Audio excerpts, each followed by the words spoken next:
All of the things. Ugh. It was going so well. Yeah. And then I messed up, I Oh, think. No. Hey, welcome to Rambles. Hi. Hello. Hello. It has been a week. It has been a month. It has been all of those things. It has been a month. We've made it. Yeah. Nearly. We have one more week. Yeah. But, then we're in June. Yeah, but pretty much all of our events. This is pretty much the weekend of. I think we have one more thing on the 31st. Yeah. Well, so this weekend is really big. Yeah. In terms of you have your Heroescape. Yeah. And then we also have the first couple of like play groups of Daggerheart. Yes. Plus other games from Darrington Press being shown off this weekend. So this is the weekend. This is our big weekend. Yeah. Yeah. Yeah. So if you haven't already, if you're interested in playing Daggerheart, we have 2 tables, 5 seats each. I believe a bunch of tickets have been picked up already. It doesn't cost anything, I think, right? No, yeah, it's all free. But you can go on the website. You do have to pick up a ticket. Yes. If you can come day of, I believe, and still absolutely. jump in. But buying a ticket ahead of time helps us know who's all going to be there and all that kind of stuff. Yeah, it's a lot of effort and a lot of work to build up these play sessions and to make sure that they are run to the best of their ability. So if you're able to get a spot in advance, it goes a long way for prepping the GM for the session itself and to make it run as smooth as possible. Yes. I'm sad that I will not be able to run a table for everybody because I am the TO for Heroescape. Yeah. So we have that going on. But I will be around if you want to talk about Daggerheart. Trust me, I would love to talk about it. Because if you have not seen, but if you've been in the store, I'm sure you've seen it. We have an actual play. It was a 2.5 hour thereabouts of Daggerheart played with Jeannie, Olivia, and Liza, all people here from the store. And it was a lot of fun. I was not expecting them to be as murder hobo as they turned out to be. I'm sorry. If Jeannie's in the group and leading the fray, it's going to be... Yeah, I've learned. Yeah. I now know. Yeah. I now know what to watch out for. But it was a lot of fun. It was really cool. And that whole series is called our Midnight Rollers series. Each month, we're going to be playing basically a one-shot. It will be a different game each month, typically themed to what the theme is of the month. We just did Daggerheart because Daggerheart was a big deal. But next month we will be doing Absolute Power, which I'll talk about a little bit later. Oh, awesome. Hey, Donovan, welcome to Rambles Live. It's good to always see you in the chat. Donovan was really cool and watched our replay of the Midnight Rollers. I put it up on Twitch. Okay, great. So I just kind of let it roll. Yeah, nice. No, that's fantastic. Yeah, so it's always all the viewership definitely helps because as we switch over from basically Facebook Live, we are live on Facebook. Yes, but we're now live on Twitch as well. So we're dual streaming there. If you can all help us out, it'd be a great deal. If you could jump over to our YouTube channel, which we also have, Gigabytes TV. And if you follow us there, if we can get just 300 more followers, then we'll be able to stream to YouTube as well. Correct. Yeah, so. And that will be huge. Just making sure that we can reach the most amount of people possible. Yeah. So you, your friends, any folks that your you mom. know, who likes Gigabytes, and or just likes more tabletop content out there. Yeah. Get them to, obviously like everything. My dog. Yeah. Don was like, my dog? Hey, listen, if they have a YouTube account, great, do it. Let's roll. Well, you know people that have like Instagram accounts for their pets? Just, Oh, we do as well. Kira has her own Instagram.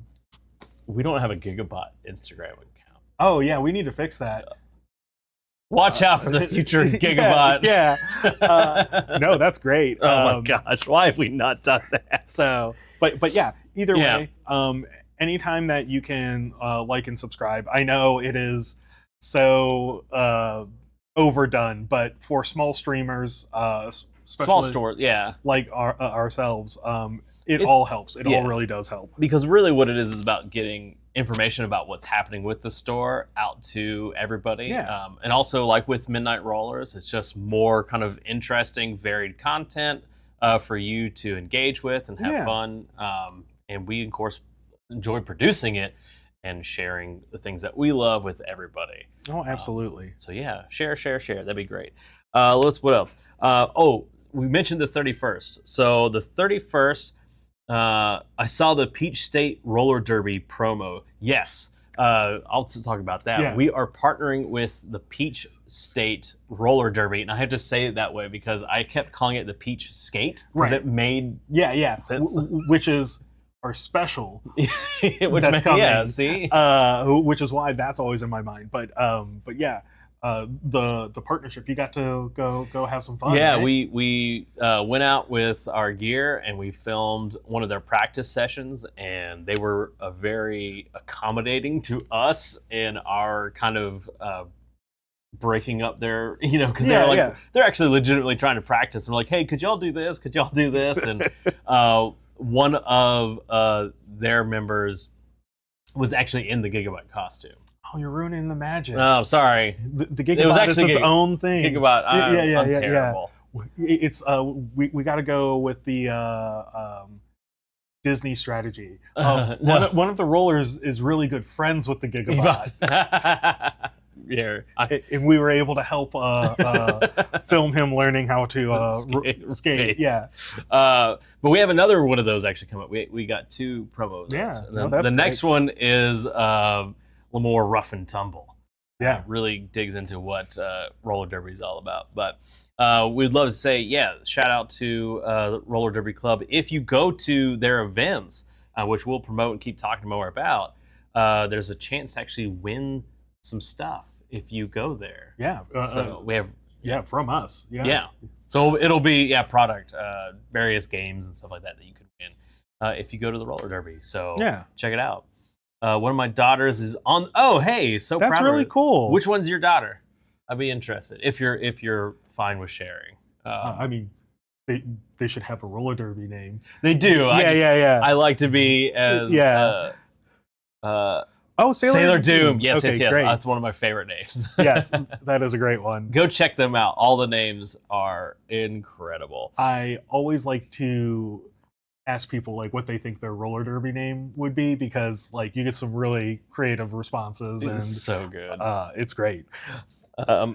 Cool. So I think that gets us through all the announcements. I'll just reiterate HeroScape. If you are a HeroScape player, we have so far 5 or 6 players. Our store in particular, we're doing a special where the top 10 will get the Major Q11 figure, the army figure. Is that the official name? It's Major Q11. It's Major Q11. I literally thought that was like the title of like the SKU. No, it's like Kit Major for quarter 11 of HeroScape, which doesn't really make sense in quarters, but that's how my brain took it. We have Nefarious. Said my roller derby name would be Bare Hands. I love that. That's really good. See, you could do it BARE, Bare Hands. Yeah. That's no bear. Like that's right. Yeah, that's bear. Like the animal. Oh, right. But I'm saying the other way. Oh, like just empty hands. Yes. Oh, yeah. Yeah. But people think I don't know. Any rate, I tried to make a joke and failed. So iterate Major Q11. That is the actual model. It's only going to be at our store for the top 10. I think we're the only people doing that. In addition, the top 8 get a model that is pre-painted with the silver base for second and under. Oh, and nice. The top winner gets a gold base for theirs, and it actually says the championship 2025 super store cool. championship. I really like prize support like that. Yeah, it's really cool. So we got those 2 things, and then everybody gets, just for participation, order markers. So these are like little yellow order markers. I don't know if you need to take care of that. Yeah. We have a delivery showing up. This is what happens when things are done Hey, wrong. thanks. John? Okay, thank you. Cool. So we have all of that. So let's get into what makes the Rambles really special and what the Rambles are all about. And that's all the new stuff and things we want to talk about that have come into the store or things we want to highlight. Our board games, Gigabytes Amazon delivery ASMR. Perfect. They actually sell, there's these speakers that literally are ears. Oh, yeah? And so you can do ASMR into the ears. It's a thing. That blows my mind. Yeah. At any rate, board games. I think Nasha, when she picked out these board games specifically, was like, I want this to be a 2-hour stream. So it's all dino themed, and we're going to put John on there to talk Yeah. about it. So let's start with Dino Island, or Dinosaur Island, I should say. Dinosaur Island is from Pandasaurus Games. It has actually been out for a little bit, but it is still one of my favorites, just because one, the art style is nice. It's kind of got that like 80s color, like synthwave color scheme. But the real crux of the game is that you are part of a team responsible for cloning dinosaurs at your park. And so it is a like worker placement resource game where you are building up the pieces to clone more dinosaurs and make sure that you are more or less cultivating the right kinds for your specific park, like putting them in the right pens and all that sort of stuff.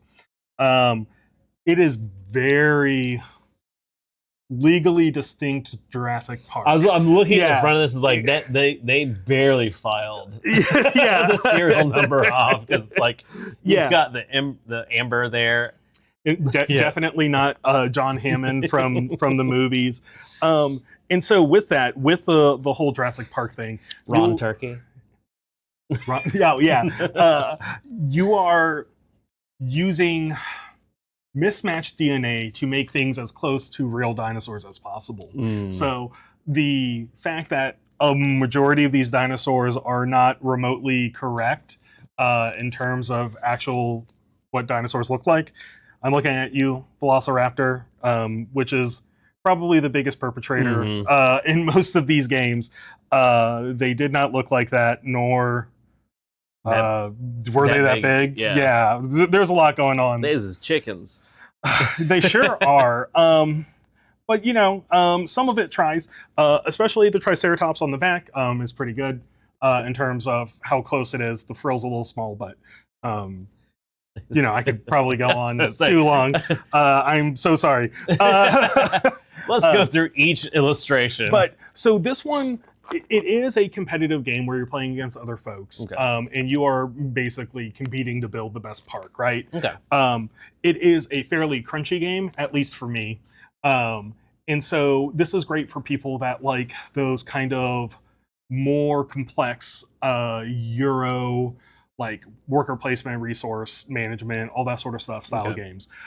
It is a great pickup. There's been a couple of expansions for it where they just constantly add to it. So it's a really slick looking game that will catch your friends' eyes when they come over for board game night. So if they haven't had a chance to try it, I will 100% recommend it. See, Donovan said Matt Dinneman got Velociraptors right in Dungeon Crawler Carl. Ooh, I'll have to check that out. I don't think I've seen Dungeon Crawler Carl, but that sounds not anything that does great takes on dinos. I will always look at. Speaking of, we can go to the next one. In this one, once again. So this is Dino World. It is another dinosaur park builder. It is, what is it? It is described as a row and write game. So basically, you're going to be keeping track of what you're doing, or roll and write. Excuse me, not row and write. Yeah. Stupid consonant sounds. I have the notes on the back. But basically, you are going through rolling your dice, building your parks, and you also get to basically draw on these sheets as you're doing it, which for me, who loves to doodle, is a big plus. And I definitely take way too long drawing the dinosaurs. I was about to say, you have to draw the dinosaur in the pen. To the point where people John, it's your turn. Yeah, John, are you done? Are you done? No. I'm like, let me finish this. I was like, I pass. Like, let me keep drawing. We'll keep going.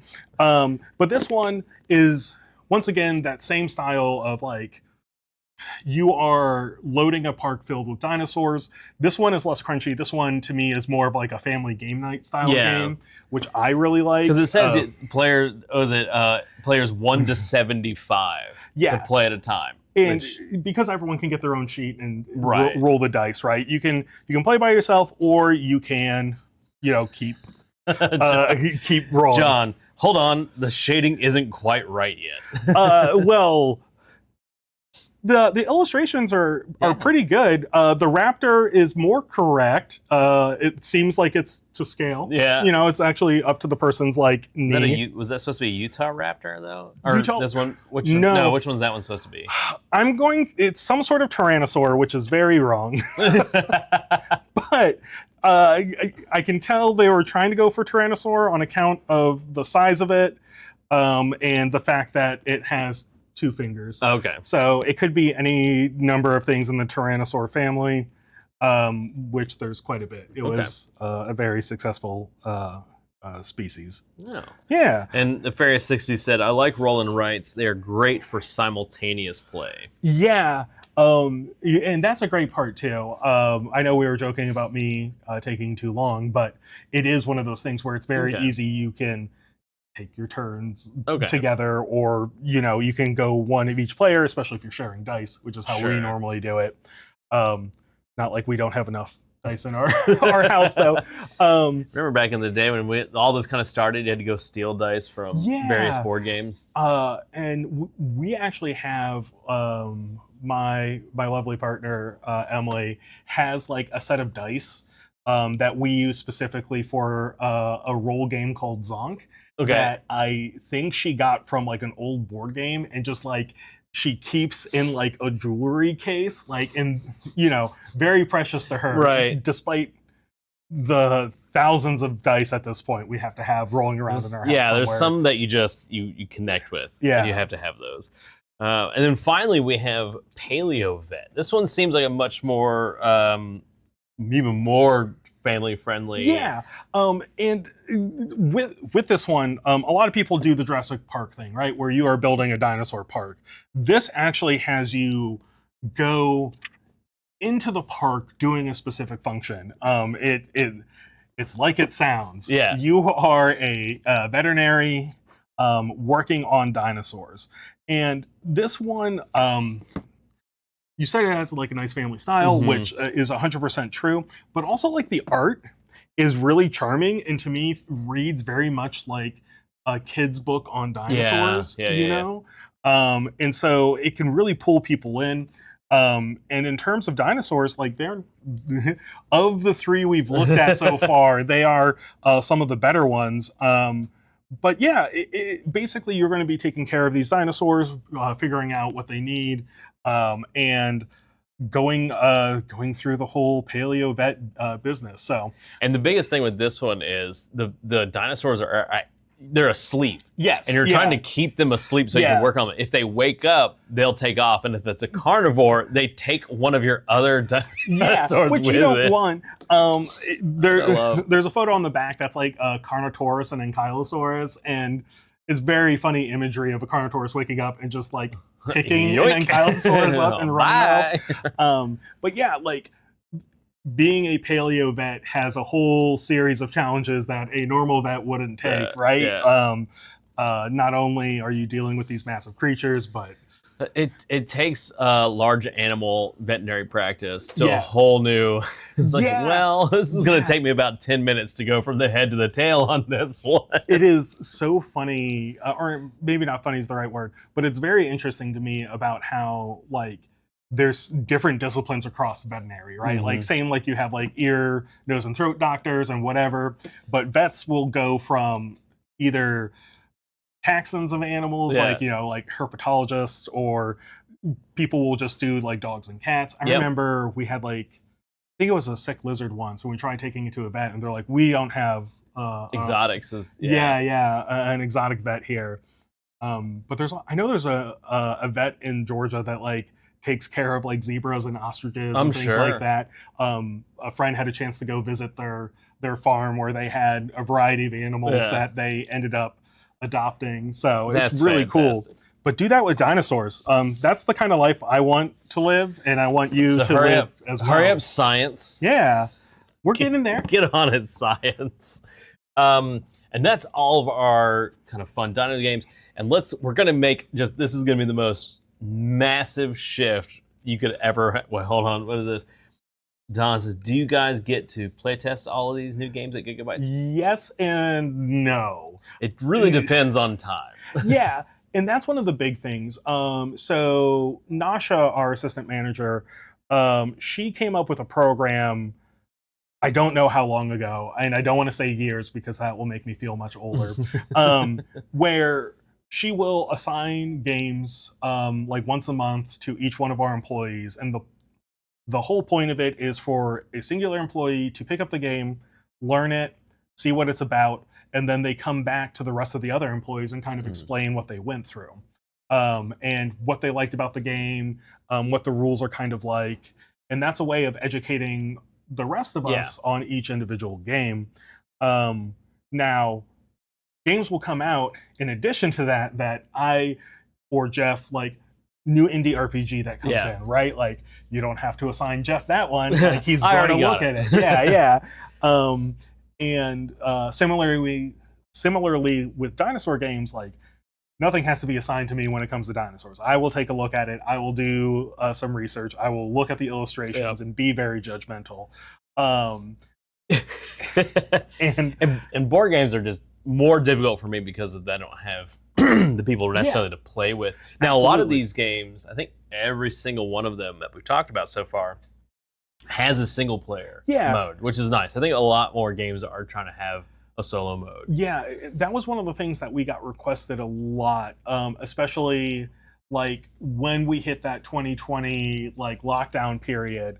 The popularity and the amount of demand for solo games really skyrocketed.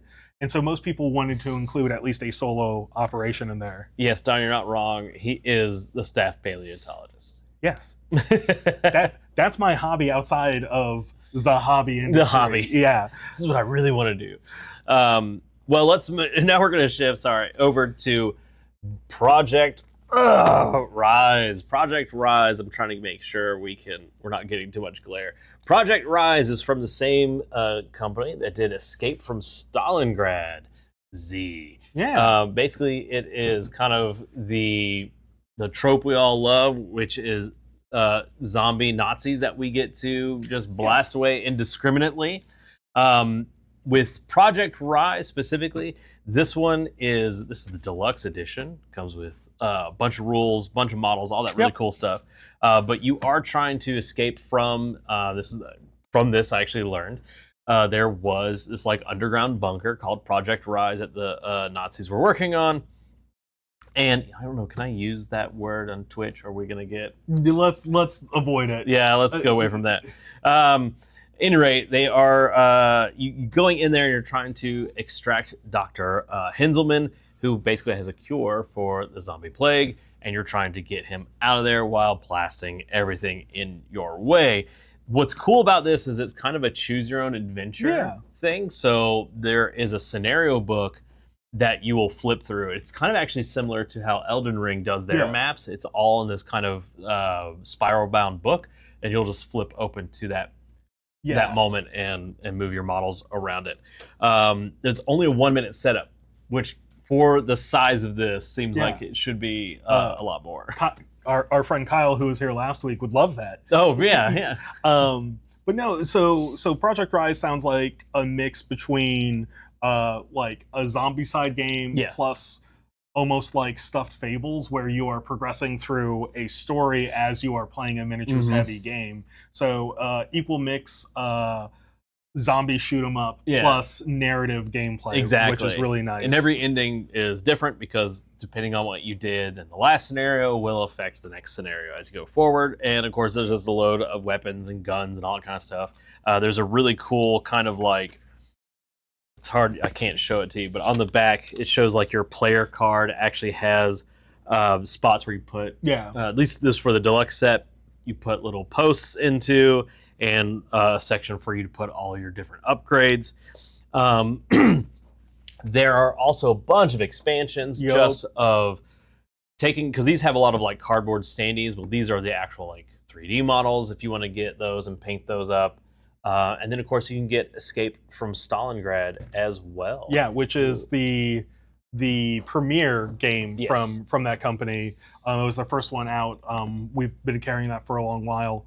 But both of these games are great for folks that are either fans of zombie games, World War II games, games about zombies in World War II. Yeah. If you are a fan of Wolfenstein or Project Overlord, which I actually found out was originally supposed to be called Project Cloverfield. Oh, interesting. It was supposed to be in the Cloverfield universe, but the previous movie did so poorly that they were like, yeah, let's distance ourselves. Yeah. But if you are a fan of those kinds of things, this is a great pickup. Or just the fun miniatures to paint. That's true. This is 1 to 2 players, so you are kind of more limited in that fact. But it takes only like 20 to 40 minutes apparently to play through a scenario, ages 14 plus. So come by, check out Escape from Projekt Riese. Yeah. Those are the board games we wanted to talk about. In RPG news, Dagger Heart, like we talked about, is released. I don't have a copy to show you. Donovan, killing Zeds and World War II Germans, yes. Soldiers is a guilt-free fun. Definitely. Yeah, absolutely. Definitely. Any rate, so we don't have a copy of Dagger Heart to show you. But why? Because we sold out. That being said, I actually have good news for that.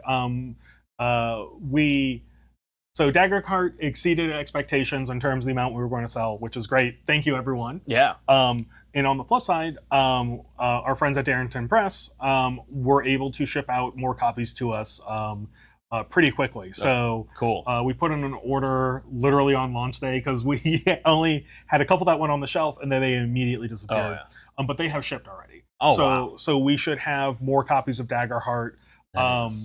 If we're super lucky, they could be here by today, but more than likely, they'll be here at the beginning of next week. Okay. So if you're interested in a copy, either come by the store, let us know. We can put your name on the list to call when we get those copies in. Or just check out online, and we'll post as soon as we have the copies here in store. Yeah. I don't think that's what showed up from Amazon. No. A little too late. Yeah. But yeah, it was really great. In fact, we had one copy. Our resident GM, Josh, came in, bought it. Not within 5 minutes of him buying it, we got a phone call asking if we had any left. I was like, I'm so sorry. Yeah, that's always what happens, right? Yeah. But like I said, plus side, we will have more soon. Yeah. And we are fully intending to basically keep it in stock at Gigabytes. And trust, I will support it. Yeah. I have fallen in love with that game. I think it does a great job of straddling narrative style gameplay plus deep character mechanics really well. So for players that love to really build out, really flesh out mechanically interesting characters, you're going to have that option. Where on the GM side, you have all the freedom to really tell an interesting and fun story. And it lets me play a frog and or turtle, so I'm okay. I love it. One of my friends, she played one of those like basically mech people. Oh yeah. But she decided she was gonna be a fish in a fish bowl. I love no, it was that. an octopus. Sorry, it was an octopus in a fish bowl that was controlling the body. I love that. Frog turtle hybrid. Yeah, why not? Yeah, sure. But I wanted to talk about a couple of other things. One, this is actually a game Gigamet Games produced, so this was kind of an in-house production. This is Flabbergasted. This is, because we were talking about narrative-based games, this is kind of a comedic, narrative-driven game set in the Roaring 20s. You and a group of friends have joined this social club, and you take on one of the roles of the aristocrat, the bohemian, the well-to-do, Yeah. or a staff member, and you're all in this social club just getting up into shenanigans and mischief. One of the scenarios I've been told was basically one of the members of the social club is trying to get married, or at least trying to woo someone, Yeah. and you're trying to help them woo Nice. their love interest, and just everything goes awry that you would think of in kind of classic. I think it kind of even has like a TV show kind of structure. Absolutely. And we did an in-house, like, with our staff playthrough of the game. And it was really great. And we talked a little bit earlier about you playing Daggerheart with the staff, and they ended up being murder hobos. Yeah. Flabbergasted, if you do that, something has gone terribly wrong. Why are you murdering everybody? Yeah, because this is supposed to be just a lot of fun. You're in this little town. Yeah. And what's also cool is while it does have the 2 pre-written campaigns that come with it, you have like 70 story hooks to kind of make your own thing. So check it out, Flabbergasted. It is a beautifully illustrated book. Just captures the Roaring 20s look with a little fun, whimsical cartoon. Yeah, it's a great game for those people that like the social aspect of role-playing games. Yes. Definitely one to pick up. And then I had kind of mentioned this earlier, Absolute Power. Absolute Power is a superhero TTRPG that we are going to showcase for our next Midnight Rambles. The players have come up with the most egregious puns for all of their characters. I am so sorry. It is because this next month is our mermaid theme. So this is going to be an underwater adventure using Absolute Power. This is actually Silver Age Sentinels. This is their 2nd edition. Okay, great. And so I love that it's Silver Age for their 2nd edition. Yeah. And then it uses a tri-stat system of body, mind, soul. It's a 2d6 system, so you roll 2d6 plus relevant stat modifier to reach your target number. So that's pretty standard stuff. But what I like about it is they have basically enough mechanics where you can build like street level heroes up to cosmic wonders. And we have both the system book and the essentials book. We have the GM screen. We have a lot of really cool supportive stuff. So I cannot wait to show Absolute Power, and hopefully y'all will come by and check it out. I am excited to see the playthrough. I always love superhero role-playing games. I've been looking at them for forever and a day. Yeah. I grew up reading comic books. My degree is in comic books. I enjoy comics. Oh, interesting. To a marginal level. To a marginal level. Yeah. And then we're going to, now that we talked about RPGs, let's move on to wargaming. Let's talk about what we have over here first. Yeah. So today, even, we have a couple of releases from Atomic Mass Games for Star Wars Legion. Star Wars Legion is coming out with the Commander Cody expansion, which is Commander Cody plus 2 of his elites, and then a re-release of the B2 Super Battle Droids. Okay. Which is a lot to say. But the Battle Droids really give me a chance to talk about how there's a new edition of Star Wars Legion on the horizon. And one of the big pushes for this new edition is all of the first generation models that were made with the Restic plastic, which is like resin plus plastic, are getting redone in the hard plastic. Okay. So similar to how Games Workshop or Malifaux Weird does it. And so these new models that are coming out, there's already been B2s released, but these ones are going to be a kit with more detail. Okay. And to me, easier to clean and assemble than before. So I really enjoy this one, and it is much more enticing for me to play. I'm still holding out for Gungans. Oh my gosh. I want Gungans so bad in Legion. I hope they never have it just to make you Listen, I keep asking Atomic Mass Games for things. They won't put Sauron, the dinosaur man, into Marvel Crisis Protocol, and I keep asking for Gungans. They did give me Kit Fisto in Shatterpoint. All right. I hate George Lucas and his naming things, but Look, Legion. Nefarious 60 also wants Gungans. Yeah, see? The crowd is clamoring for Gungans. Yeah. Oh, you 12-year-olds. But with that, Legion is basically hitting a new age of better looking models, and the rules are constantly being refined and honed in similar ways to other war games like Warhammer and things like that, where the age of technology we're in allows us to patch these physical games to keep the rules competitive and fun. That is a fair point. Donovan said Gungans have the secret Jedi technique of Drunken Master. I mean, that's definitely Jar Jar's shtick. Yeah, right? wasn't it? Yeah, and I love it. But we're Legion. We got all set. I do have some news for Warhammer. Oh, wait. Oh, we have a special. All right, it's Warhammer news. Oh, yeah, corner. yeah. Please hit the thing. There we go. We're now Warhammer corner. Okay, great. So, sorry. Last weekend we had a 2-day event for Warhammer 40K, which was super great, packed all weekend. I'm sure a lot of y'all noticed it. That weekend also was announced the 2025 mission deck for Warhammer 40K. This will be what the new tournament play will be moving to for the next 6-12 months. I can't remember how often they do them these days. It all blurs together.